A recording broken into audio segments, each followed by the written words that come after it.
Time now for the Democrats. We were back on the trail this week, this time in New Mexico with Governor Bill Richardson. Along with his wife Barbara, he starts his run for the White House today. Today I'm announcing the formation of a presidential campaign exploratory committee, hoping to become America's first Hispanic president. Hemos logrado mucho trabajando juntos. Commander-in-Chief would crown Richardson's packed political resume. Congressman. Here's what this bill does. UN Ambassador. The Security Council has taken a very important action today. Secretary of Energy. Thank you for honoring me by nominating me to a second cabinet position. And diplomatic troubleshooter. Why did you leave your home? When we met at the governor's mansion in Santa Fe, I began by asking Richardson how he could compete with the star power of Obama and Clinton. I will outwork anybody. I'm a governor. Governors have good records in being elected presidents because we balance budgets, we deal with health care, with education. I believe I can be competitive in raising money. I believe also that I'm a Westerner. This is a new area that is fertile for the Democratic Party. But most importantly, I can bring this country together. I'm a negotiator. I've brought countries together closer on peace treaties. I've rescued Americans, hostages, and servicemen. What we have right now is an opportunity to deal with major issues that really are dividing this country. I have the experience. I've been in Iraq. I've negotiated with Saddam Hussein. I was Secretary of Energy. I've increased energy efficiency in our country. I've been a governor. I've created 86,000 jobs in 4 years. I've cut taxes. I've brought economic growth to our state. I've made schools better.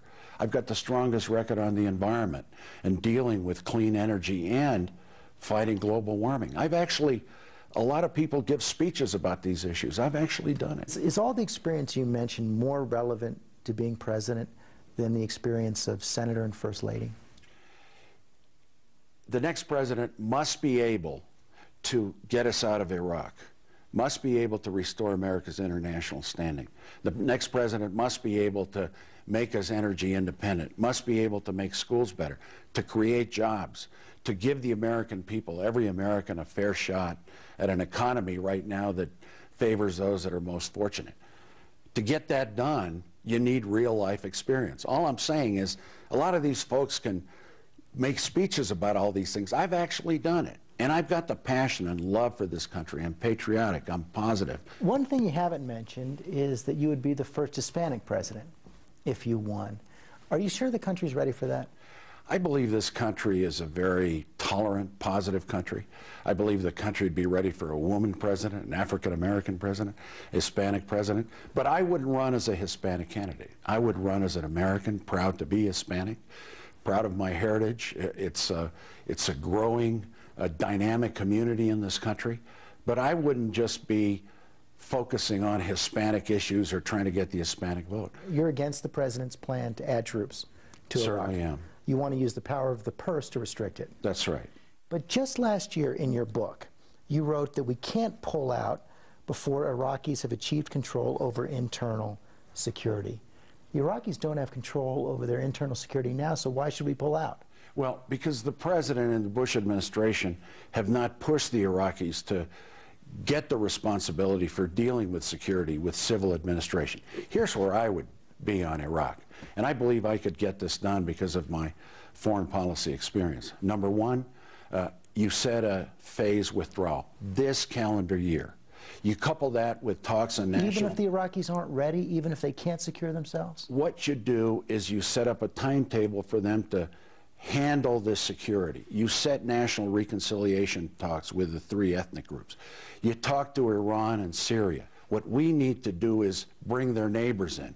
Bring regional powers as part of the solution. Set up a reconstruction effort to help Iraq achieve civil administration and build up its resources. And if they don't, we leave anyway? You try to achieve a diplomatic solution. You find ways, too, to bring other players in the region. But what we're doing now is not working. The American people are against it. The surge that the president wants is going to cause more sectarian violence. And right now, we should be deploying those troops that America has in Iraq. We should redeploy them in Afghanistan, where the Taliban are a threat and terrorism is a threat. We should deploy them also in the Middle East and the Persian Gulf to deal with the #1 national security problem America has, and that is international terrorism, the threat of weapons of mass destruction, terrorism in the region. Barack Obama was against the war from the start. I don't oppose war in all circumstances. What I do oppose is a dumb war. If Democrats want a candidate who's going to stop the war, why not pick someone who never supported it? Well, I'm a governor. I didn't take that vote. Now, at the same time, I have always felt that the Bush administration, on issues relating to weapons of mass destruction, the link to al-Qaeda, was not candid.